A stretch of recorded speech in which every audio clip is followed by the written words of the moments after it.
on what it's all about. Your book's got a ride for the last 40 years. And today I have my special guest, enterprise sales and Salesforce and writer, of course, and the author of One Step into Spirituality, the spiritual habits of millionaires. No other than Mr. Lawrence Nwaje. Hey, nice to Welcome. meet you. Welcome to Book 101, Mr. Lawrence. And can you please introduce more about yourself? Yeah, I'm Lawrence Nwaje. I've been in tech sales for the last 6 years, and I work as an enterprise sales rep selling to billion-dollar businesses how to grow their marketing spend and to actually achieve better marketing results. And during that time, I started to play with spirituality and the different ways to actually find more balance. And so I wanted to write a book about being on a higher frequency and meeting millionaires and hearing how they also have spiritual practices as well. Yes, indeed, Mr. Lawrence. I want to be a billionaire through all my podcasts. That'd be awesome. What inspired you to write One Step into Spirituality, the spiritual habits of the millionaires? You'd be surprised to hear this, but I had this deep feeling that I need to go see a psychic. So I go to this psychic, and she told me about 2 to 3 things. And I went in as a skeptic. I'm a very big skeptic on all things Yes. spirituality. And the first thing she said to me was, she's like, "You used to pray." And I said, "Well, I'm not very religious." And she said, "That's not what I said to you. I said, you used to pray." And I really hadn't thought of prayer as a way to practice intentions and to know what you wanted out of life. And then the next thing she told me, she's like, "You spent your whole life helping other people. When are you going to help yourself?" And I used to work on a company that I was helping people break into technology and grow their careers. So I was spend all my time working on other people's careers, but not on my own projects like this book. And I started to think, and I was like, okay, these are things I needed to hear. And if this is semi-real, what else is real in the spiritual realm? From acupuncture to psychedelics, what does it mean? What is the value? And so I just decided to start trying these things. Yes. Try and try until you succeed, as they said. How did you identify the specific spiritual habits that millionaires practice as a featured in your book? Yeah. So I started to just ask people who I saw as successful. I would talk to them about spirituality. I would talk to them about acupuncture. And what I started to realize is that all of them had these structures. They had these morning routines that come from a spiritual basis. They practiced intentions and balancing themselves with breath work. It was all of these different practices that I would see these people doing. And as I started to participate in these spaces, it was realizing that so many of them had these practices, but they just didn't talk about them. And then there were some of them who did, but they didn't frame them as spirituality. They'd frame them as health and wellness and whatever they called it. So it was just realizing that there were so many people in Chicago who were interested in spirituality and starting to practice in that community. And Mr. Lawrence, how does your book differentiate itself from other works on wealth and spirituality, like Spiritual Millionaire by Keith Cameron and many more? I think I take an interesting swing at it to not say that spirituality is a replacement for science. I think they're two sides of the same coin. Like if I look at the placebo effect, I think the placebo effect is the greatest example of belief. That what you believe can actually be true if you believe it hard enough, if you actually think it's possible. And so I think they're two sides of the same coin, science and spirituality. And I try to blend those together and not take a purely woo-woo approach to it. I try to ground it in the the here and now and what people believe today. Can you describe the core message or philosophy behind combining spirituality and wealth creation? I think the core message is that you create wealth when you gain knowledge, when you learn how to execute, and then when you do it consistently. And all of that becomes easier when you know what you want out of life and you can actually start to build the support system and make sure that you yourself are in stasis and balance. So if you can use techniques like breath work and use techniques like prayer in order to know what you want out of life and to balance your emotions, then the wealth will come and it will come quickly. Definitely. A matter of practice.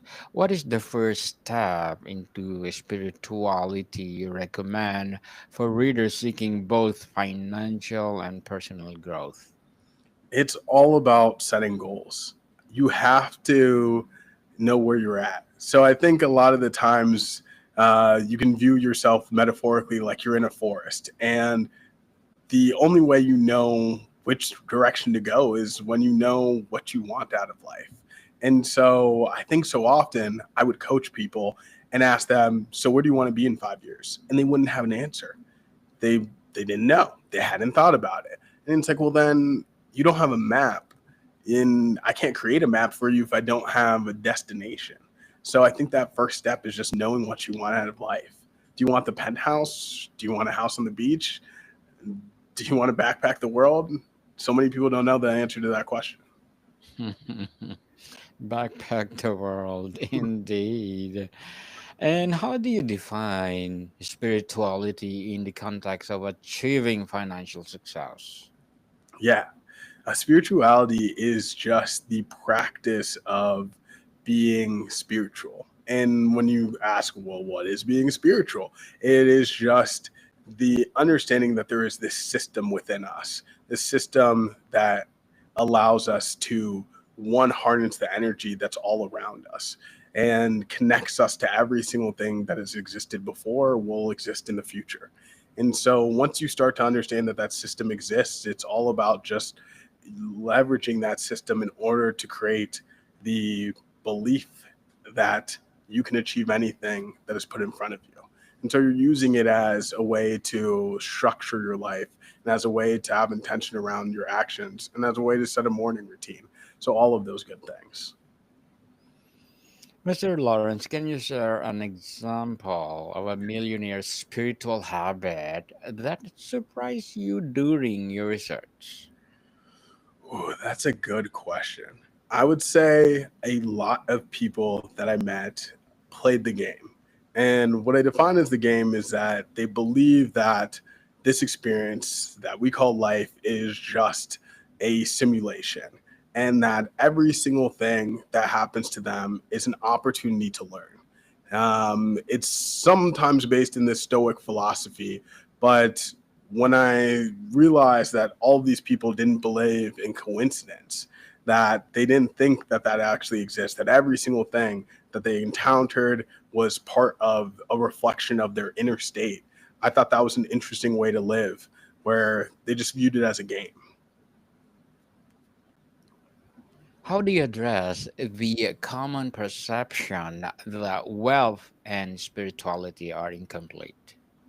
Ooh, I think that that one of the stories in the Bible, like I'll take you back to Adam and Eve, and in the Adam and Eve story, they talk about that this garden has all these different things in it. It has gold, it has frankincense, it has all of these things, everything you could possibly want. But then it focuses you on the fact that the one thing that they couldn't have was their obsession. They wanted it.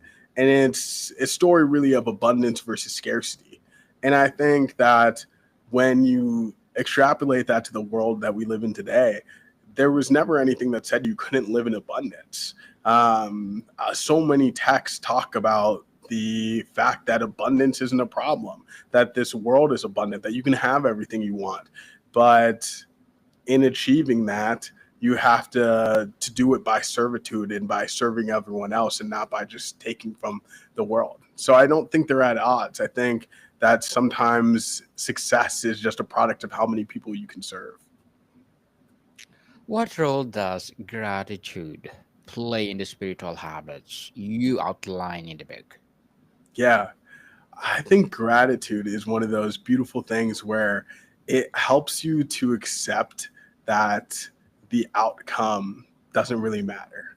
When you're grateful for what you have, the things you're striving for don't matter as much. They're just your service to the world and a celebration of your gifts. So for me as an enterprise seller, I'm grateful for everything I have. I'm grateful for the apartment I live in. I'm grateful for my friends and family. But in asking for more, striving for more, it's really just a pursuit of my ability to serve and my ability to gain additional skills to give back to the world. So it just makes you avoid desire, because I think there was a quote about desire, that desire is just a contract between you and the thing you want to be unhappy until you get it. So it helps you to avoid that. Definitely. And how do you incorporate practical exercises or steps for readers to apply these spiritual habits in their daily lives? Yeah. So the back of the book is really a workbook. And in it, it allows you to start to set your goals from a weekly basis and practice that. Because so often it's so easy to fall away from thinking about your dreams and thinking about the things that you've always wanted to do, that you wanted to learn Spanish or that you wanted to learn how to skydive. It takes you to start to remember those things that you wanted to do and start to make steps to doing them, and then additionally remembering the things that you have, and it practically gives you quotes to just remind you of the path that you're journeying on. So as I continue to write more, I really want to write a longer workbook. I give a few weeks in this one, but I want to write one that really helps people to practice the act of reflection on themselves and thinking about the things that they have, the things, the patterns that exist in their life, and then also think forward to what they could gain by continuing to practice growing themselves and challenging themselves. Very well said, Mr. Lawrence. Beautifully, beautifully articulated. Very well said. How does your book cater to readers who may not identify with a specific religious tradition? Ooh, that's a great question, because I don't think I talk about a specific religious tradition. I think of spirituality as similar to exercise, that it's just something innate to being a human. And so it's not about the different spiritual texts. I talk about some of them. I talk about lines that exist in some of the different texts, but it's really about the practice is similar to exercise, whereas running is one way to practice exercise, breath work is just one way to practice spirituality, and that all of these different practices just form a healthy human being. It's not really about any religion, but I think religion can be a good way to practice spirituality as well. Definitely. What challenges did you face writing about spirituality without alienating a diverse audience? For Yeah, sure. that's a great question. I mean, my family are Catholic and they're devout Catholics. And Yes. so in writing about that and growing up in the Catholic Church, it's definitely seen as something maybe opposite of what the religious texts bring to the table. But I think it's just enhancing to the fact that there are all these other ways of seeing our experience on this earth. And I think sometimes we may have misinterpreted what is in some of these books, because once I started to read about quantum physics and I started to read about spirituality and I started to read about some of these energy work practices, and then I went back and looked at my Bible, I think there might be some interesting ways to tie all of those together. Yes, for sure. And Mr. Lawrence, as an author and enterprise sales, what are your short term and long term goals? Ooh, I think my short term goal is to continue to write books. I think this one was a fun one to write, but I have a business book coming out later this year and a novel coming out in the back half of the year. So that's one of my short term goals. In the long term, I just want to help people feel fulfilled and be a leader in my community. So I just continue to work on building my skills and hoping to get opportunities to talk about them like this. Definitely. And please do come over on Book 101 Review and let's talk them all and let's promote to the world. Yes. And what will be your piece of advice for those people out there want to be like you, an author and a salesman? Fail fast. I think I failed a lot in my life. And I had a friend who made the Forbes 30 under 30 list. And I said, Wow. well, what's the secret? And he's like, I'm willing to fail longer and harder and faster than anyone else. And so therefore I eventually succeed. And so just go out there, try things, be in the arena, fail a lot, and you'll eventually win. Definitely. Definitely. Again, people, try and try and try until you succeed. So, can you please recommend a book or books that influence your journey? Ooh, I think Michael Singer's Untethered Soul is one of my favorites. He talks about just consciousness and that the voice that we hear in our head is not us. That's why we can observe it. And I think that helped me as someone who struggled with ruminations at times to start to let go and to laugh at the voice in my head of what it suggested and to make sure that I'm focusing on positive thoughts. That was a fantastic book for me. Definitely. And thank you for that recommended book, Mr. Lawrence. Can you share a story from the book about a millionaire whose spiritual habits led to their success? Yeah. So I think in the book I talk in general terms. So I don't speak about any specific millionaire in that book. But I think like one of them that I often think about often is there's one guy in my community and he had created about six different businesses, all in different verticals. And one of the things I was asking about is like, how did he get on that path of creation? And he was like, well, I just started writing. And he said, my daily writing, I would start to think up ideas and start to think of how I could benefit my community. And he said to me that $1 million idea, you solve one problem. $1 billion idea, you create a platform. And through that process, he started to share about how he could actually build up and create these companies. And so I think he's a good example of someone who just worked on different things and then it eventually worked out. But there's so many different examples of different millionaires that I've come across and just watching YouTube videos of people who have had success. But I like to just in this book I didn't talk about anyone in specifics. Mr. Lawrence, how do habits like meditation or mindfulness, often associated with spirituality, translate to financial success? Yeah, I think they're key. When I reached out and started to talk to people, it was all about their morning habits. The morning habits definitely dictated their success. I had a friend who grew his portfolio to multiple millions of dollars. And what he said was that he started every single day by going to the gym. And then in the sauna, he'd visualize what he wanted to trade and what he felt would be successful. Then on the way to work, he would pray the rosary. And this was a guy that I had never heard that from. I didn't even know he prayed. And he was showing me his portfolio just 10xing. And I was like, well, what's the secret on top of that? And he was like, well, if I don't feel like I've done my morning routine, if I haven't balanced myself, if I don't feel like I've done everything impossible to set up my day, I don't trade at all. And he's like, I haven't had a bad day in months. And so I think those are the kind of practices in the morning that really help to start to structure the day. And if you can do meditation and visualization, you're setting the intention of the kind of luck that you want to have. Definitely. How did you ensure the book remains accessible for beginners taking their first step into spirituality?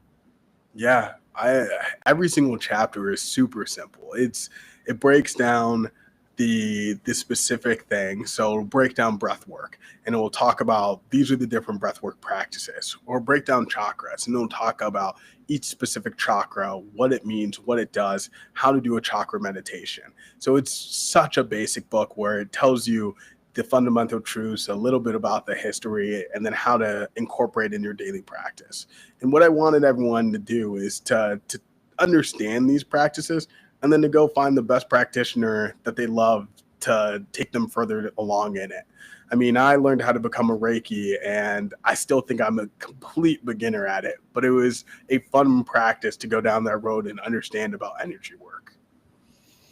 What feedback have you received from readers about how the book has impacted their financial or spiritual lives? I think the biggest impact I've heard so far is that people are just setting goals, they're setting intentions, they're thinking about their future, and that is aligning them in terms of making a better financial decision and financial outcomes in the future. I think that's the first start. And since it's only been out 2 months, I can't say it's made anyone a millionaire, but I can say that it started to help people start to structure their days a little bit better. And that will start to get them to take more risks, because that's the first step, putting yourself out there.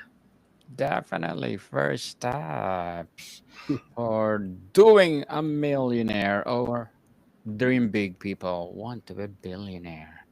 Mr. Lawrence, before we wrap up our discussion for today, I'm inviting you to please do listen to my other podcast because my abstract essay is already in fifth season, abstract poetry in second season, and my book 101 review in fifth season too, comedy 101 in second season, and my food 101 in fifth season as well, geography 101 in fourth season, and my baby podcast law 101 and mental health 101 love letters in it's the third season, and my movie 101 and music 101 in its fourth season, and science 101 and sex 101 in its first season. Please listen to them wherever you listen your podcast. So, Mr. Lawrence, what is the one spiritual habit from the book you believe every aspiring millionaire should adopt first? Meditation. And I think the wrong thing that's said about meditation often is it's about clearing your mind. That's so hard to do. It takes people years to learn how to clear their mind. But what you can do is learn to take some moments of stillness and let the thoughts flow and let them watch them go by. And I think that practice of just taking some stillness in your day will start to have you prioritizing what really matters, which is connecting with people and becoming a better version of yourself. I like that.